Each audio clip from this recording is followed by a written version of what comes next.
दर्शकों, मेरा नाम है शिवानी कटोच और स्वागत करती हूँ आप सभी का अपने आज के ब्लॉग और अपने चैनल जिंदगी पहाड़ों में।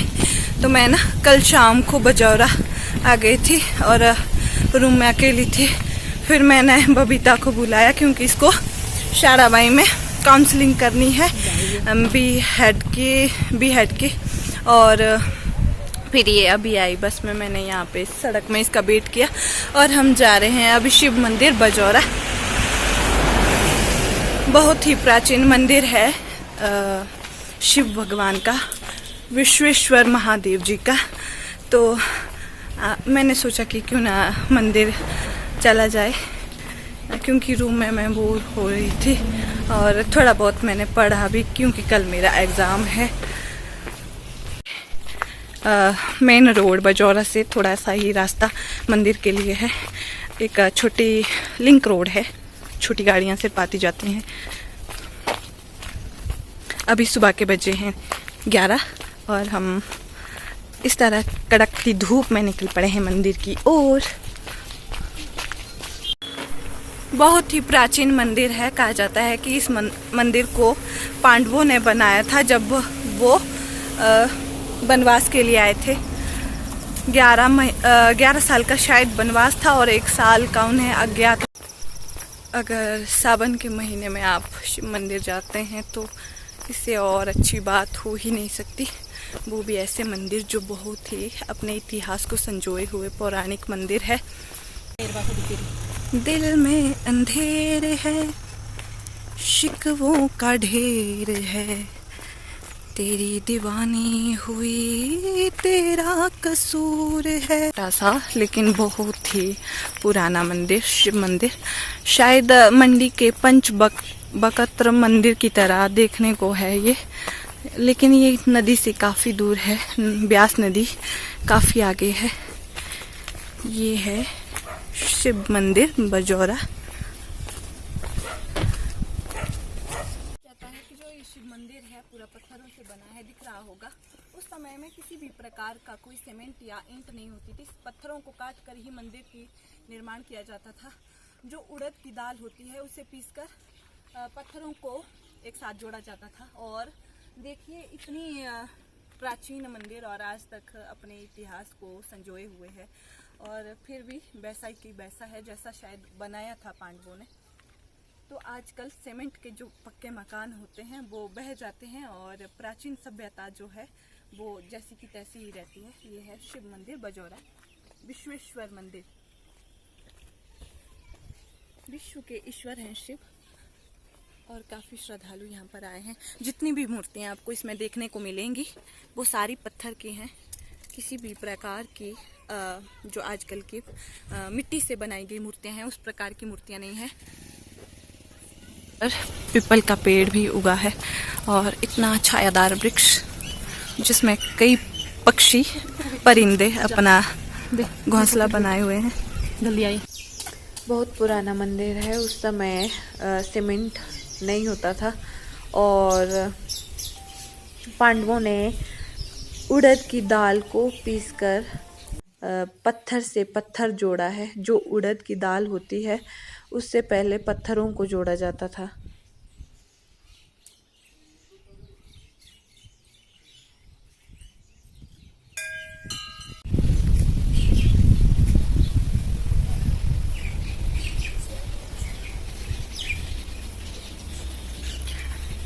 यहाँ पर गणेश भगवान की प्राचीन पत्थर में बनी हुई मूर्ति है और एकदम स्पष्ट।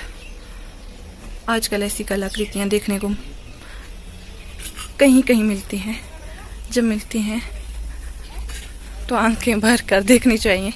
और ये मंदिर के पूर्व भाग में विष्णु जी की मूर्ति है।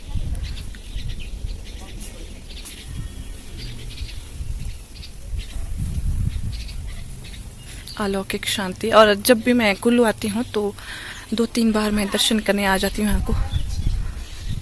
यहाँ पर आपको महिषासुर मर्दिनी दिखाई देंगी जो त्रिशूल से महिषासुर को मार रही हैं। और यहाँ पर शिव गंगा है, हम इसको पार नहीं करेंगे। आधी ही परिक्रमा करेंगे। वैसे मैंने कर ली है, अभी मैं वीडियो बना रही थी। और मंदिर का परिसर जो है बहुत ही शांत है और चारों तरफ पक्षी चहचहा रहे हैं और काफ़ी साफ सुथरा परिवेश है मंदिर का। सारे में पत्थर का ही काम हुआ है। जो उड़द की दाल होती थी उसी से सीमेंट का काम किया जाता था और पत्थरों को जोड़ा जाता था।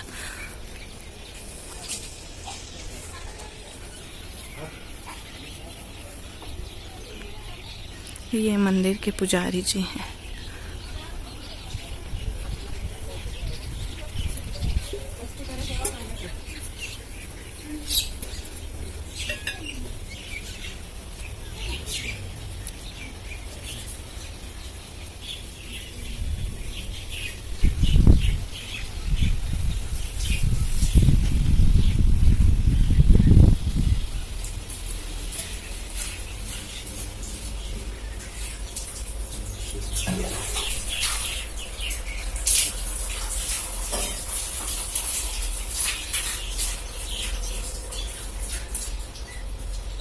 तो हम यहाँ से जा रहे हैं क्योंकि अभी हमें शाराबाई जाना है।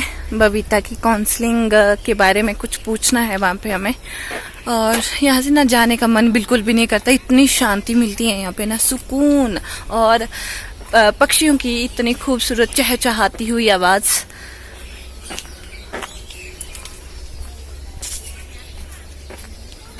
कहता है कि पांडवों ने जो ये मंदिर बनाया है ये एक ही दिन के अंदर बनाया था, दिन नहीं रात के अंदर बनाया था।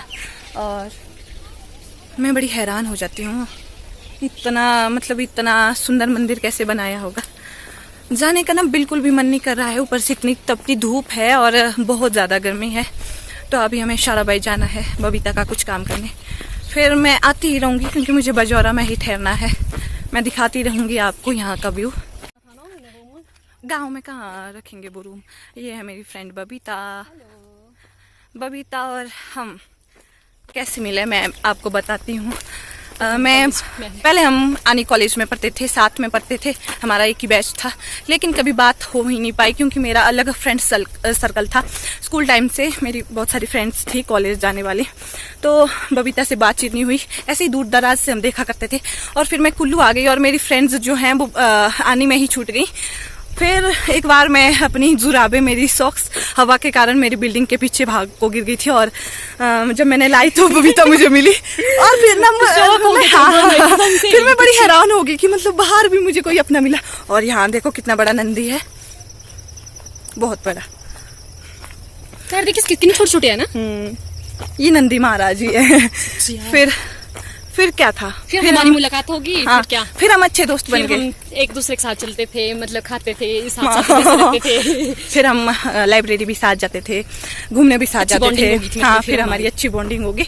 और फिर मैं बीमार रहने लगी और फिर मैं घर चले गई। फिर आजकल फिर से आई हूँ मैं कुल्लू, फिर से मिल गई मैं बबीता से। इतना अच्छा रिश्ता कैसे हो सकता है। तो हम अभी शाराबाई में पहुंच चुके हैं और यहाँ से BEd कॉलेज थोड़ा ही दूर है। यहाँ पर हम चल रहे हैं और ठंडी ठंडी हवाएं चल रही हैं। बहुत ही खूबसूरत रास्ता, शांत जैसा और हवादार। ये क्या पॉपुलर के पेड़, क्या बोलते हैं, पॉपुलर के पेड़ लगे हैं और ठंडी ठंडी। पीपल नहीं है यार, ये पॉपुलर है यार, पीपल की तरह दिखता है लेकिन। और यहाँ पे पता नहीं कौन सी सरकारी बिल्डिंग है, क्या बोलते हैं इसको, इलेक्ट्रिशियन शायद, कुछ इस तरह की है। और यहाँ पर सारे सरकारी रेजिडेंट्स हैं।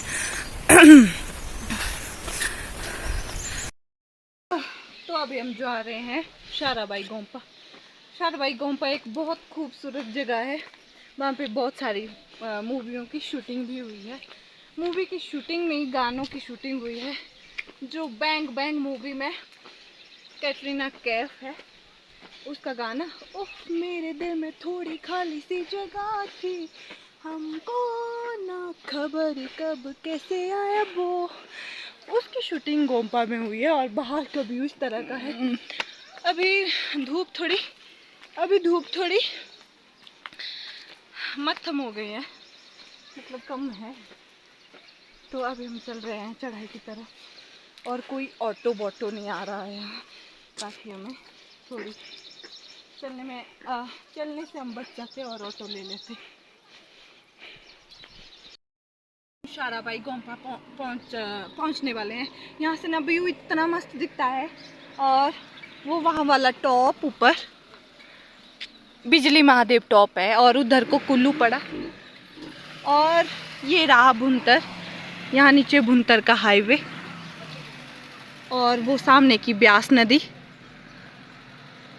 बहुत ही खूबसूरत व्यू।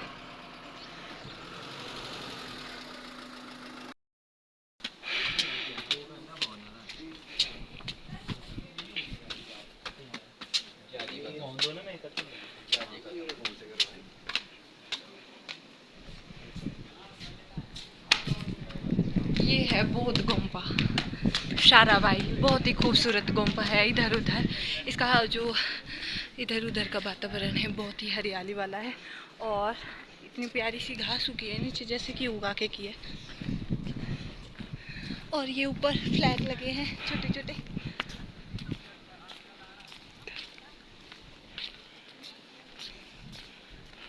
बस तो अभी ना हम अंदर से आ गए, क्योंकि अंदर फ़ोटोज़ और वीडियोज़ कुछ भी अलाउ नहीं है, तो हमने कुछ भी नहीं बनाया, ना फ़ोटोज़ ले।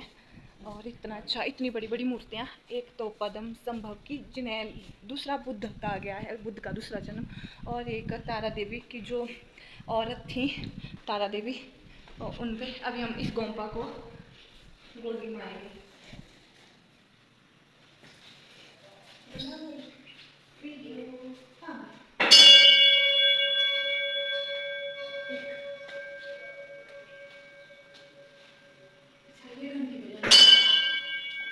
बस आजा। तो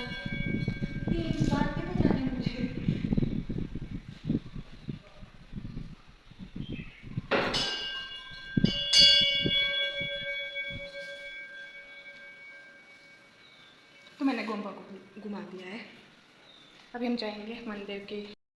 इतनी मस्त होती हैं और इतनी मतलब पवित्र और इतनी खूबसूरत जगह मैंने आज तक नहीं देखी, और सफाई इतनी अच्छी रखी है यहाँ पे, क्या ही बोलूँ मैं।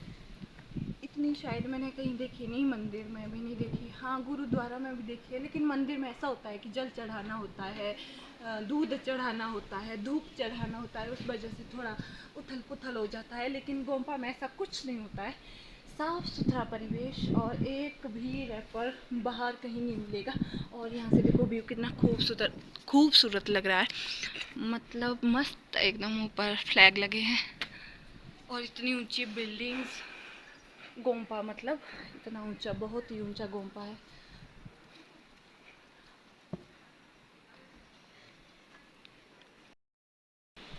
तो हमने अभी गोम्पा से आगे लास्ट बार आप सभी को भी मैं गोम्पा के दर्शन करा दूँ। बहुत ही खूबसूरत जगह है शाराबाई, आप गूगल पे सर्च कर सकते हैं और आ सकते हैं यहाँ पे। खूबसूरत जगह को देखने का मौका बिल्कुल भी ना गंवाएं, और जब सावन ख़त्म हो जाए उसके बाद आना, क्योंकि आजकल बरसात चली है तो कुल्लू में भारी तबाही हो रही है। बाय बाय गोम्पा।